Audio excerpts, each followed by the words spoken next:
Aujourd'hui, je vais vous parler d'un de mes écrivains préférés, Oscar Wilde, à travers son recueil de contes, Le Prince heureux et autres contes, qui a d'ailleurs certainement été nommé comme ça parce que ça a été son conte préféré dans le lot, hein. Oscar Wilde, si vous le connaissez, c'est probablement à travers le portrait de Dorian Gray, si vous avez l'habitude de lire des livres, et sinon vous avez juste vu des petites citations. Donc c'est par là que je vais prendre le personnage. C'est un de mes écrivains préférés, en tout cas ça l'était il y a une quinzaine d'années, j'ai lu toute son œuvre. Bon, il y a une citation qu'on voit passer sur les réseaux sociaux un petit peu ces dernières années, c'est soyez vous-même, tous les autres sont pris, ou quelque chose comme ça. Je ne vais pas citer cette phrase-là, mais j'ai choisi 3 phrases qui le représentent ou à laquelle il a vraiment été identifié ces dernières années. La première phrase que vous avez peut-être entendu parler à propos d'Oscar Wilde, c'est « Le seul moyen de se délivrer de la tentation, c'est d'y céder ». C'est une citation extraite justement du portrait de Dorian Gray, donc c'est son unique roman.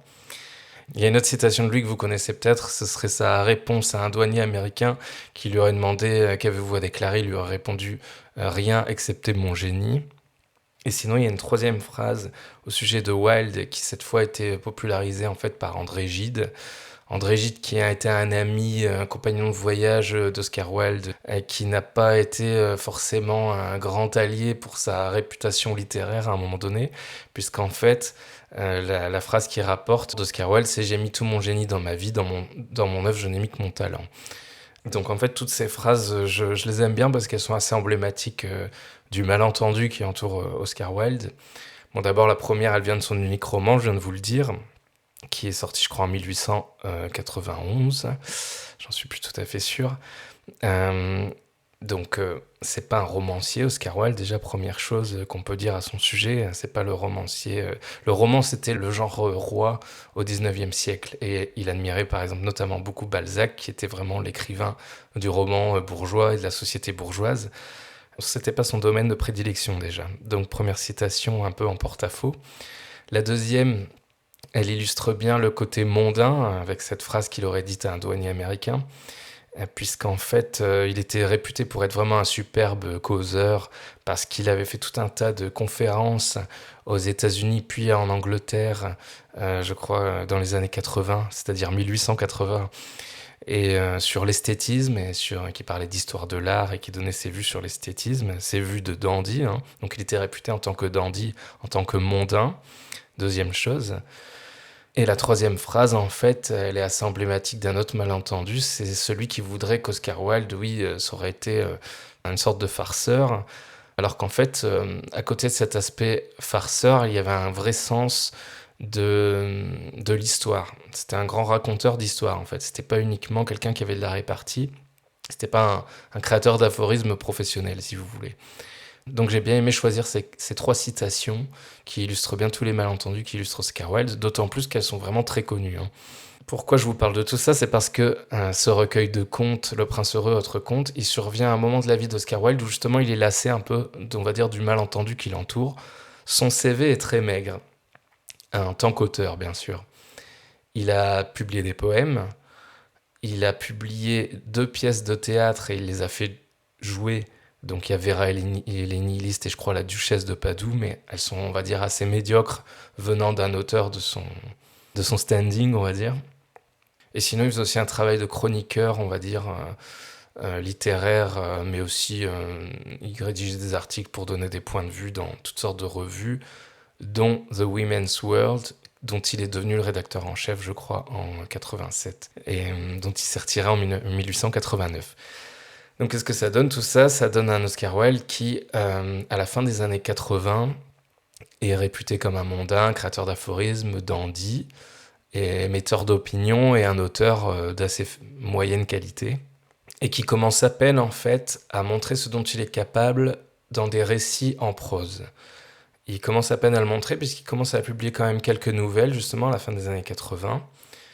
Et c'est à la suite de ça qu'il publiera ses contes. Il faut savoir qu'à ce moment-là, Oscar Wilde est papa. Il a 32 ans. D'ailleurs, il y a une biographie d'un de ses enfants ou petits-enfants qui explique très bien comment il racontait des histoires et il les improvisait au fur et à mesure en fonction de leur compréhension. Donc ça faisait vraiment partie de la vie à la maison. Et c'était un conteur d'histoires pour ses enfants aussi. Donc ce serait peut-être un peu pour ça aussi qu'il aurait écrit ses contes. En tout cas, ça concorde avec une partie de ce qu'avait dit André Gide à propos d'un Wilde qui aurait été plus génial, soi-disant, dans la vie, dans l'improvisation orale qu'à l'écrit. Et d'ailleurs, André Gide, à propos de ce recueil de contes, a dit qu'il trouvait qu'ils avaient une forme à l'écrit un peu trop fixe, un peu trop morte, entre guillemets, parfaite mais morte d'une certaine façon, et alors qu'à l'oral, ils étaient bien meilleurs. Et alors, si on doit au moins quand même une chose à André Gide, c'est qu'il a donné la retranscription orale, bon, telle qu'il en avait la mémoire, mais c'est quand même intéressant à lire, d'autres textes, d'autres histoires que racontait Wilde, qui se passait son temps à inventer des apologues et des histoires. Ce dont je parle, en fait, c'est les poèmes en prose qui sont sortis au début des années 90. André Gide a donné sa propre retranscription de certains de ses textes, et il y en a un que j'ai trouvé particulièrement marquant et qui me plaît vraiment beaucoup, et que je vais vous lire maintenant tout de suite, qui est très très court. Ça s'appelle Le Poète, et c'est un texte que j'aime beaucoup, c'est un de mes poèmes en prose préférés de Wilde, et c'est un petit peu rare, vous aurez du mal à trouver ça, donc j'ai vraiment envie de vous citer ce texte en début de vidéo. Il y avait un jour un homme que dans son village on aimait parce qu'il racontait des histoires. Tous les matins, il sortait du village, et quand le soir il y rentrait, tous les travailleurs du village, après avoir peiné tout le jour, s'assemblaient tout autour de lui et disaient « Allons, raconte, qu'est-ce que tu as vu aujourd'hui ?» Il racontait. « J'ai vu dans la forêt un faune qui jouait de la flûte et qui faisait danser une ronde de petits sylvains. »« Raconte encore, qu'as-tu vu ?» disaient les hommes. « Quand je suis arrivé au bord de la mer, j'ai vu 3 sirènes au bord des vagues et qui peignaient avec un peigne d'or leurs cheveux verts. » Et les hommes l'aimaient parce qu'il leur racontait des histoires. Un matin, il quitta, comme tous les matins, son village, mais quand il arriva sur le bord de la mer, voici qu'il aperçut 3 sirènes au bord des vagues et qui peignaient avec un peigne d'or leurs cheveux verts. Et comme il continuait sa promenade, il vit, arrivant près du bois, un faune qui jouait de la flûte à une ronde de sylvains. Ce soir-là, quand il rentra dans son village et qu'on lui demanda comme les autres soirs « Allons, raconte, qu'as-tu vu ?» il répondit « Je n'ai rien vu. » Bon voilà, je sais pas si ça vous a plu ou pas, moi c'est un de mes textes préférés d'Oscar Wilde, je trouve qu'il y a une forme très poétique et très pure qui correspond un petit peu à ce qu'on peut trouver justement dans le recueil de contes dont je vais parler juste après. Et bon, moi j'aime bien la petite dimension psychologique, on comprend pas, on accroche ou on n'accroche pas, mais j'aime beaucoup, en plus c'est un texte rare que vous n'entendrez certainement pas ailleurs, donc j'avais envie de commencer par ça. Mais donc, qu'est-ce qui a bien pu pousser, en dehors du fait d'avoir des enfants, Oscar Wilde à écrire ce recueil? Eh bien, c'est tout simplement parce qu'en fait, bon, en Angleterre, il n'y avait pas vraiment une tradition du conte, hein. En France, bon, c'est un petit peu différent, mais on a eu Jean de La Fontaine pour les fables, ou on a eu Charles Perrault pour les contes. Mais l'Angleterre n'avait pas vraiment une tradition du conte, de la même façon. Et ce qui s'est passé pour les Anglais, en réalité, c'est que Andersen a commencé à être traduit en anglais à partir de 1846 et a été assez vite populaire pour ses contes.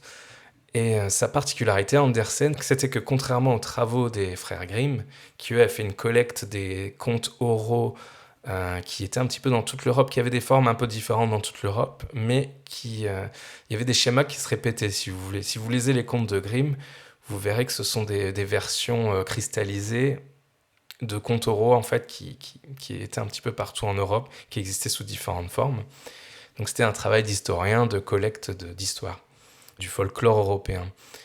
Alors que Andersen avait un côté très moderne dans le sens où il prenait le conte comme une forme libre d'écriture, dans laquelle, tout en respectant certaines structures ou certaines règles, comme une structure ternaire, certains archétypes de personnages, il utilisait cette forme du conte vraiment d'une façon littéraire et écrite, et donc il lui a donné ses lettres de noblesse au conte en tant que genre exploitable par n'importe quel écrivain, et pas simplement comme, si vous voulez, l'héritage des nourrices de toute l'Europe, quoi, si vous voulez. Donc non seulement il y a eu Andersen, mais 23 ans avant la publication en 88 du Prince Heureux et autres contes, vous avez Carol Lewis qui publie Alice au Pays des Merveilles, qui a eu un énorme succès aussi, hein, déjà à l'époque, bien sûr avec une échelle de chiffres différente, mais qui a eu un grand succès que Wilde connaissait aussi. Donc voilà un peu le contexte du conte à l'époque où Wilde écrit les siens. Alors ça a été tout de suite un gros succès, ce recueil de contes d'Oscar Wilde. Il les a envoyés tout de suite à 2 de ses mentors d'Oxford, c'est-à-dire John Ruskin et Walter Pater.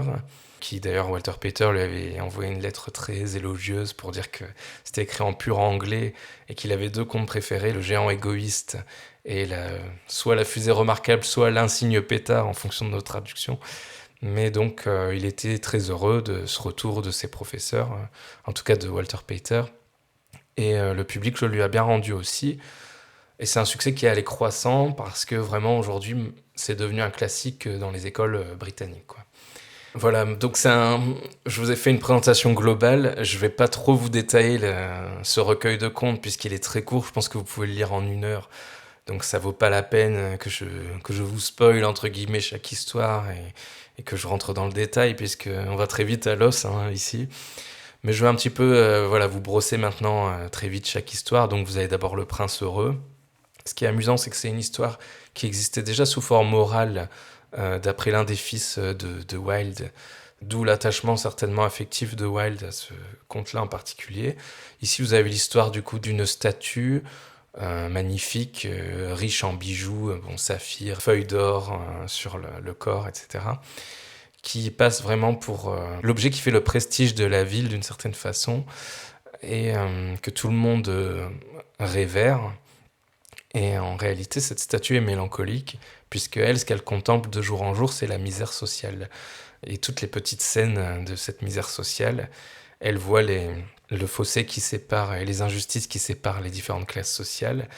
Et elle demande à un petit Martinet ou un petit Passerose, ça dépend aussi des traductions, de faire des œuvres de bonté pour elle. Et donc, elle lui demande au fur et à mesure de complètement lui retirer toutes ses richesses propres pour enrichir les pauvres et réparer un peu cette fameuse injustice. Donc je ne vous donne pas la chute de l'histoire. Il faut simplement savoir que ici, Oscar Wilde respecte cette triple péripétie, cette structure ternaire propre au conte de façon traditionnelle, d'une part. Et puis aussi, ce qui est assez amusant, c'est qu'il y a un clin d'œil à La petite fille aux allumettes de Andersen. On a d'autres clins d'œil à l'œuvre d'Andersen à travers ses contes, par exemple avec différentes scènes animales et tout ça, mais je ne vais pas rentrer dans ce détail-là. Ici, en tout cas, c'est un clin d'œil évident. Et ce qui est amusant dans ces contes, du coup, c'est que vous avez d'une part une subversion du conte traditionnel, dans le sens où Oscar Wilde se permet de faire des petits commentaires sociaux, j'ai envie de dire ça, qui ne mangent pas de pain, parce que ça reste accessible à des enfants, et ça reste une morale assez simple, mais il les ancre dans la modernité, dans sa propre époque, ce qui est déjà une façon de s'approprier le genre et de le moderniser. Et ce qui est amusant aussi, c'est qu'il y a de l'humour dans ces contes. Vous avez beaucoup de poésie et beaucoup d'humour. Alors évidemment, ce qui surprendra les gens qui connaissent un peu Wilde, déjà, c'est d'y trouver cette poésie et ce côté un petit peu, cette morale en fait, qui est réellement présente chez Wilde, mais en creux, qui est la raison en fait pour laquelle j'avais envie de présenter ce recueil de contes, parce que je trouve que c'est vraiment une belle introduction dans l'œuvre d'Oscar Wilde, à la fois pure, poétique, humoristique et agréable à lire. Le deuxième conte de ce recueil, c'est Le Rossignol et la Rose, qu'on pourrait qualifier de conte animalier, puisque des animaux s'y expriment, mais en fait, il y a des animaux qui s'expriment presque dans tous les contes au final, enfin la plupart, mais ici, il y a y compris des plantes qui s'expriment. Ici, c'est un conte qui raconte le désespoir d'un étudiant qui voudrait pouvoir danser avec la fille d'un professeur, mais pour ça, il faudrait absolument qu'il ait une rose rouge. Manque de chance, aucun des arbres alentours ne porte de fleurs de rose rouge, je crois. Et donc vous avez un petit rossignol qui va résoudre ce problème pour lui. Comme tous les contes du recueil, c'est un conte qui illustre bien à la fois la pédanterie ou la cuistrerie ou l'inconséquence en fait des êtres humains qui aiment bien se payer de mots et donner la meilleure apparence possible, mais qui en fait n'ont pas un souci profond des choses en fait, qui ont plus un souci de leur être que de la chose, plus un souci de la publicité que de l'objet qui est censé cristalliser toute leur attention et toute leur intelligence. J'ai pu lire que c'était un conte qui critiquait le matérialisme en vogue. Ici, Wilde parle de pragmatisme, ce qui revient à la même chose en pratique. C'est difficile de ne pas spoiler ce conte, mais je dirais que c'est l'un des plus touchants du recueil, des plus émouvants, les plus poétiques, et qui met vraiment bien en tension, d'une part, une personne, un être qui se consacre corps et âme à quelque chose, à un sentiment en l'occurrence, par rapport à une personne qui se paye de mots et qui en fait est complètement inconséquente. Dans sa longue lettre des Profundis, Oscar Wilde écrivait que le pire des péchés, c'était d'être superficiel, ce qui pouvait étonner venant de lui, parce que ça semblait vraiment au contraire de tout ce qu'il prêchait par esthétisme, par provocation et par goût du paradoxe. Et je trouve que c'est un conte qui illustre très bien cette dimension chez lui. Donc c'est un de mes préférés du recueil. Ensuite, vous avez un autre de mes contes préférés du recueil qui est vraiment très très court. Ça s'appelle Le géant égoïste. Ici, vous avez tout simplement un géant qui interdit à des enfants de fréquenter son jardin, en fait, d'envahir son jardin, puisque c'est le sien, hein. C'est un géant petit bourgeois, donc ça c'est le côté un peu humoristique d'Oscar Wilde qui détourne la figure du géant. Donc c'est un géant petit bourgeois qui veut pas partager sa propriété privée avec les enfants. Seulement, manque de peau, quand il les prive de son jardin, il s'aperçoit que les fleurs ne poussent plus au printemps, qu'il n'a plus de printemps, plus d'été, et qu'il vit dans un éternel hiver. Alors vous verrez comment la situation se résout. C'est pas non plus très compliqué à imaginer ici. Mais il y a une petite allusion ici, une grosse allusion d'ailleurs même chrétienne à la fin de ce conte. Et c'est encore une fois un élément un peu surprenant chez Wilde. Si vous l'avez un peu lu ou si vous connaissez un petit peu son œuvre, en réalité c'est un schéma qui revient assez souvent. C'est la figure du Christ en fait qui apparaît d'une façon assez subtile, assez moderne encore une fois. J'ai pas envie d'en dire plus, mais sans lourdeur démonstrative et sans morale agaçante, il a réussi à trouver une conclusion vraiment émouvante à ce conte-ci, donc c'est aussi l'une des raisons pour lesquelles c'est un de mes contes préférés. On voit vraiment son goût de l'histoire bien racontée, sans lourdeur, si vous voulez. C'est un peu l'antithèse, en l'occurrence, du portrait de Dorian Gray, qui était vraiment une synthèse à la fois d'aphorismes qu'il pouvait dire en certaines occasions, dans certains salons, d'essais qu'il avait écrits, de paraphrases de textes qu'il avait écrits. Dans le portrait de Dorian Gray, il a voulu tout mettre un peu, comme dans tout premier roman, j'ai envie de dire. Ce que j'aime beaucoup avec ce premier recueil de contes, parce qu'il y a eu un deuxième recueil de contes après La Maison de Grenade, c'est qu'il y a vraiment une pureté, des histoires agréables à lire et en même temps touchantes et qui ont une vraie profondeur. Si on veut, ça reste des contes accessibles aux enfants, mais c'est ce qui m'a beaucoup plu. Et ici, dans Le Géant égoïste, je trouve que c'est vraiment marquant. En peu de mots, en fait, vous avez une vraie poésie et une vraie valeur morale touchante sans être moralisatrice justement. Et donc ça m'a beaucoup plu. Dans le conte suivant, l'ami dévoué, on a à nouveau un conte animalier, comme il y en a plusieurs dans le texte. En réalité, c'est pas vraiment non plus un conte animalier, puisque vous avez des animaux qui racontent une histoire. Donc c'est une mise en abîme, que d'ailleurs en fait j'ai utilisé aussi à mon propre compte. Je fais 30 secondes là-dessus, mais j'avais pastiché en fait ce conte, L'ami dévoué. J'avais appelé ça Les Roses de l'amitié. C'est un recueil que je vais publier dans les années qui suivent, mais voilà, je clôt la parenthèse. Mais vous avez ces animaux qui racontent une histoire, l'histoire de cet ami dévoué, Hans, qui rend des services sans arrêt à son ami le meunier. Et bon, c'est encore une fois un conte très pathétique dans son dénouement. Certains commentateurs ont vu dans ce conte une description par Wilde de sa propre générosité en amitié, entre guillemets. Ça peut paraître vaniteux, mais si vous lisez un jour des Profundis, dont j'ai déjà parlé, et son attitude avec Lord Alfred Douglas, vous comprendrez peut-être mieux ce qu'ils ont voulu dire à propos de ce conte en question. Donc, il peut paraître un petit peu long, ce conte. C'est pas mon conte préféré, mais il met bien en valeur les paradoxes qui peuvent être créés dans l'esprit par un beau parleur, hein, et le pouvoir de manipulation de certaines personnes. Donc on peut prendre un plaisir presque, presque sadique à voir l'histoire avancer et le pauvre Hans se faire dévorer par sa propre générosité en fait. En tout cas, c'est un bon vaccin contre ce genre de relation, ce conte-là. Et donc ça peut être aussi, mine de rien, intéressant à raconter et à expliquer aux enfants qui peuvent avoir des relations aussi complètement asymétriques avec d'autres petits. Du point de vue des références, il y a quelque chose qui m'a toujours frappé avec ce conte que j'ai pas vu décrit ailleurs. C'est que on a plusieurs animaux qui discourent et qui dialoguent entre eux dans un étang. Et pour moi, cette scène, ça fait typiquement penser à l'étang de larmes qui est pleuré par Alice au début d'Alice au Pays des Merveilles. Ça avait été un prétexte pour Lewis Carroll de mettre en abîme lui-même, parce que son vrai nom c'était Charles Dodgson, donc c'était le dodo. Alice elle-même, bien sûr, mais aussi ses deux sœurs qui étaient représentées sous forme d'animaux. Et ici, on retrouve un peu la même mise en scène, mais on retrouve une scénographie, on va dire, en commun avec Alice au Pays des Merveilles. Et pour finir le recueil, donc, vous avez un conte qui s'appelle soit l'insigne pétard, soit la fusée remarquable, en fonction des traductions. Moi, j'ai trois versions en fait du recueil de ce recueil de contes. Alors, je vous mettrai lequel je préfère, mais c'est celui de la Pléiade tout simplement. Mais où l'insigne pétard, je trouvais que le titre portait une ironie directement qui correspondait bien au ton du conte.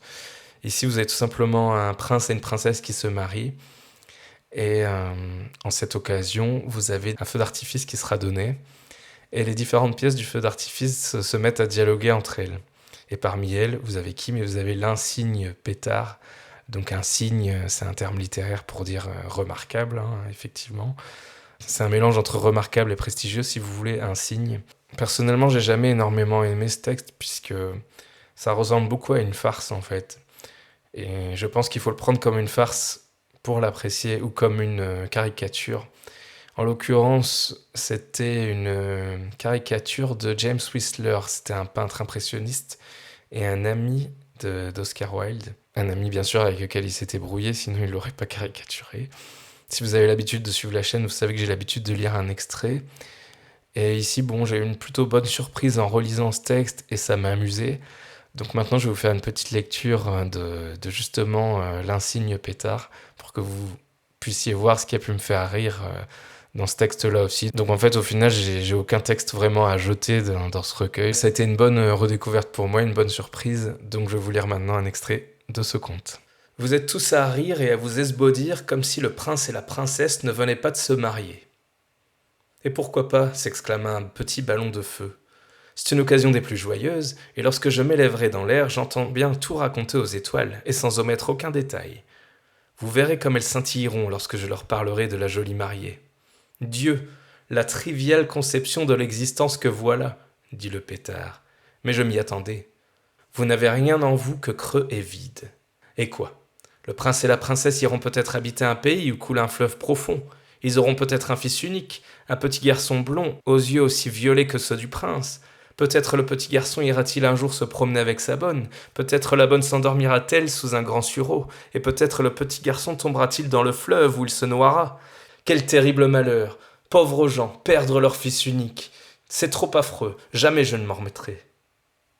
Mais ils n'ont pas perdu leur fils unique, dit la chandelle romaine, et il ne leur est pas arrivé le moindre malheur.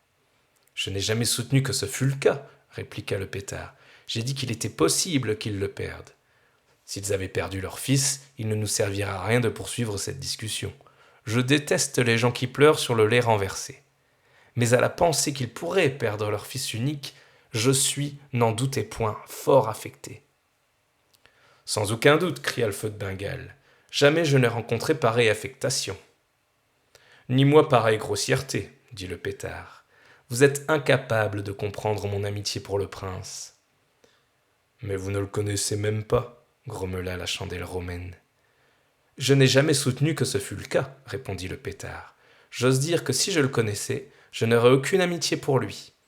C'est un grand danger que de connaître ses amis. Vous devriez vraiment faire attention à ne pas vous mouiller, dit le ballon de feu. C'est ça l'important. C'est sûrement très important pour vous, répondit le pétard, mais je pleurerai, s'il me plaît. Et il fondit sur le champ en larmes bien réelles, qui coulaient comme gouttes de pluie le long de sa baguette, noyant presque deux petits scarabées qui songeaient justement à se mettre en ménage et chercher un coin bien sec où s'installer. Pour pleurer quand il n'est nul sujet de pleurs, ce doit être un caractère authentiquement passionné, dit la girandole, et elle poussa un profond soupir en songeant aux morceaux de bois blanc. La chandelle romaine et le feu de Bengale, quant à eux, étaient fort indignés. Du plus haut qu'ils pouvaient, ils ne cessaient de répéter « Sornette, sornette !» D'esprit tout pratique, ils traitaient de sornette tout ce qui les contrariait. Là-dessus, La lune se leva comme un merveilleux écusson d'argent. Les étoiles se mirent à briller, et du palais s'échappa une musique. Le prince et la princesse menaient le bal. Ils dansaient si magnifiquement que les grands lits blancs les lorgnaient par la fenêtre et que les immenses coquelicots rouges hochaient la tête en battant la mesure. 10 heures sonnèrent, puis 11, puis minuit.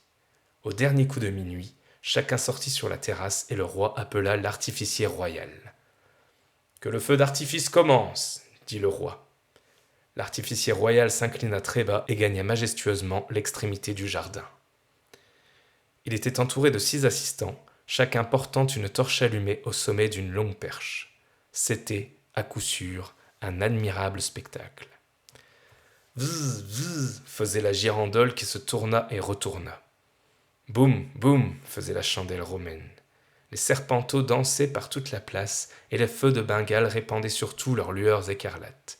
« Au revoir !» cria le ballon de feu qui s'éleva en lançant de minuscules étincelles bleues.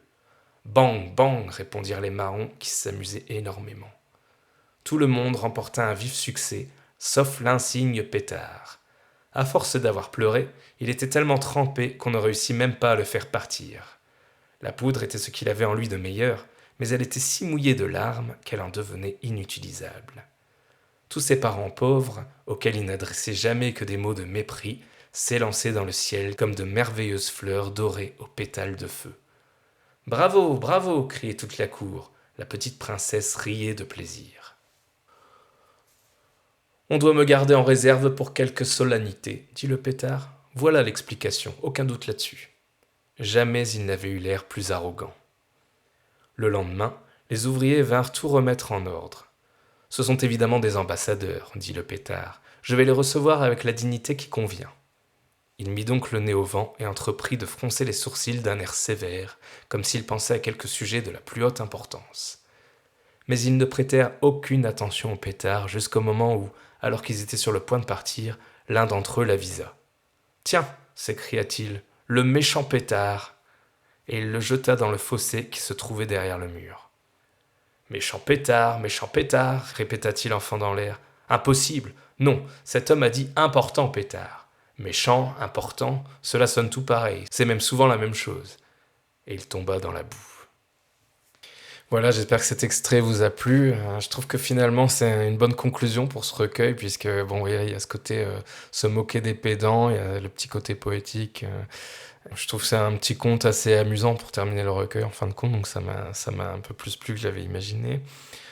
J'ai rien de plus à dire sur ce recueil de contes, c'est vraiment court à lire. Tout ce que je peux faire, c'est vous conseiller de le découvrir, ça se lit vite. C'est une bonne manière de découvrir Oscar Wilde de façon assez simple et rapide en plus. Ça reste son meilleur recueil de contes à mon avis, puisque le deuxième, La Maison de Grenade, est plus sombre, plus mélancolique, plus ambigu aussi par rapport entre guillemets au moral qu'on pourrait tirer des histoires. Et sinon, bon, pour donner un peu mes goûts personnels, si vous avez envie de découvrir Oscar Wilde, pour ce qui me concerne, j'ai beaucoup aimé dans ses essais le déclin du mensonge en particulier, et aussi la critique en tant qu'artiste. À chaque fois, en fait, ce sont des dialogues où il fait parler des personnages un peu à la manière des dialogues platoniciens, en plus léger, hein. Sauf que, bon, quand même, il agrémente avec toutes ses connaissances de philologie classique et toute sa connaissance en philosophie aussi, puisque, évidemment, au XIXe siècle, étudiant du XIXe siècle, il connaissait, par exemple, Hegel, évidemment. Mais bon, il a beaucoup de références, hein, littéraires, picturales, philosophiques. Ça se lit bien, c'est agréable, et vous verrez, grâce au déclin du mensonge en particulier, vraiment quelles peuvent être ses vues sur l'art, sur l'esthétisme. Vous comprendrez mieux ses paradoxes. Par exemple, vous avez cette phrase qui représente bien, on va dire, cet essai. C'est cette phrase qui dit que l'art n'imite pas la nature, mais que c'est la nature qui imite l'art. Je vous laisse découvrir ce qui fait dire ça à l'un de ses personnages, mais c'est assez stimulant, on va dire, à lire. Après, sinon, l'essentiel de son œuvre, même si bien sûr vous pourrez avoir envie de lire Le Portrait de Dorian Gray, l'essentiel de son œuvre, ce sont ses pièces de théâtre. Vous avez Une femme sans importance, Un mari remarquable, L'éventail de Lady Windermere, Un mari idéal. Moi, mes préférés, c'est sans doute de l'importance d'être constant et Un mari idéal. Je pense que ce sont mes 2 pièces préférées. Et si vraiment vous voulez avoir un témoignage de première main de Wilde sur sa propre vie, bon bah là, il faut obligatoirement lire Des Profondis, qui est la lettre qu'il a écrite à l'amant qui, en l'envoyant attaquer son propre père devant les tribunaux, l'a finalement indirectement mené en prison. Et vous comprendrez bien la fin tragique qu'il a connue, tout en sachant qu'il a fini sa vie complètement homosexuel, en commençant par un mariage pas trop malheureux avec sa femme. Donc c'est vraiment un témoignage de la complexité du personnage, en fait. Donc ça peut être intéressant, voilà. Cette vidéo est terminée, j'espère que ça vous a plu, que vous avez pu apprendre des choses. Voilà, bon, si vous êtes encore là, n'hésitez pas à vous abonner ou à liker ou à laisser un commentaire, ce qui me fait encore le plus plaisir. Bon, et bien sûr, n'hésitez pas à faire un tour sur la chaîne. Je parle principalement de livres en ce moment, un petit peu moins de jeux vidéo, et ça va rester un peu comme ça. Et de musique, ça c'est un sujet qui reviendra un peu plus, notamment le classique rock. Et donc voilà, n'hésitez pas à faire un tour et à partager tout ça avant que je n'interrompe un peu cette chaîne pour me reposer cet été, probablement. Voilà, à très bientôt. Merci.